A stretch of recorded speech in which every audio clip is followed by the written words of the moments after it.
लोग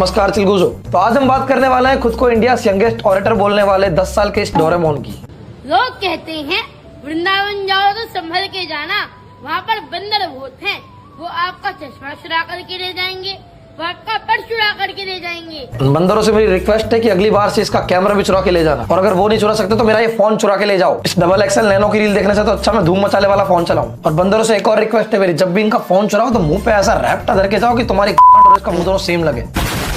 बहुत से लोग आपको कमेंट्स में यही बोलते हैं, स्कूल के लिए ट्रोलिंग करते हैं कि स्कूल क्यों नहीं जाते हो, पढ़ते क्यों नहीं हो। आपको बुरा नहीं लगता?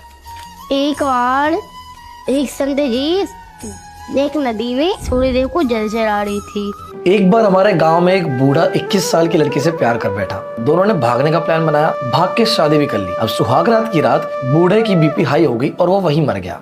अब इस बात का इस वीडियो से उतना ही लेना देना है जितना अभिनव के जवाब का उस क्वेश्चन से।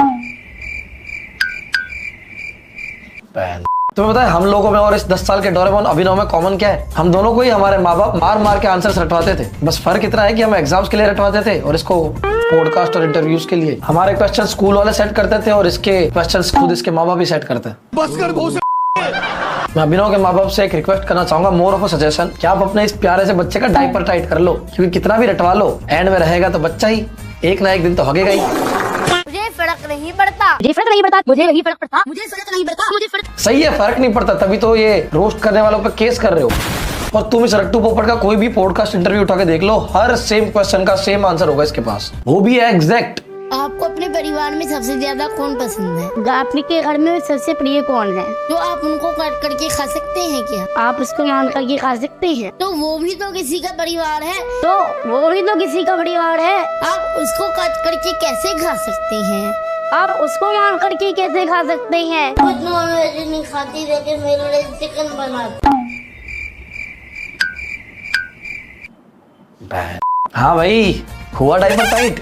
तुम्हें भी रिसेंटली पता ही होगा कि श्री राम भद्राचार्य जी के सत्संग में ये बच्चा पहुंच गया था और ऊपर जाके परेशान करने लग गया था पब्लिक को भी और उनको भी, तो उन्हें भगा दिया था इसको। मम्मी पापा का कंटेंट इनने गंगा में फेंक दिया, क्योंकि एंड में पाप तो वही धुलता है ना।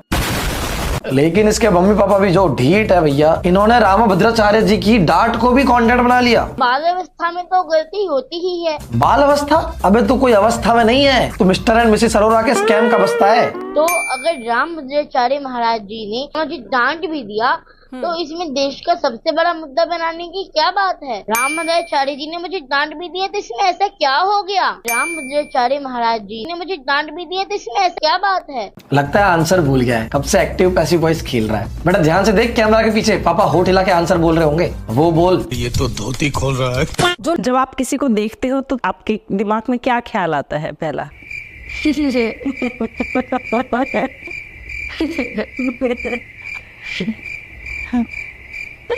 बताइए। Diaper tight? थोड़ा सा भी अनस्क्रिप्टेड क्या पूछ लो, दोनों टांगों के बीच की टॉपिक गले तक आ जाती है इनके। बोल आगे पीछे हुई, चूता फट गया इनके। अब एक काम कर, मुंह में किंडर जॉय दबा और चुपचाप स्कूल जा, और बिना छोटे भाई को साथ लिए कम से कम उसको तो चैन से जीने दे।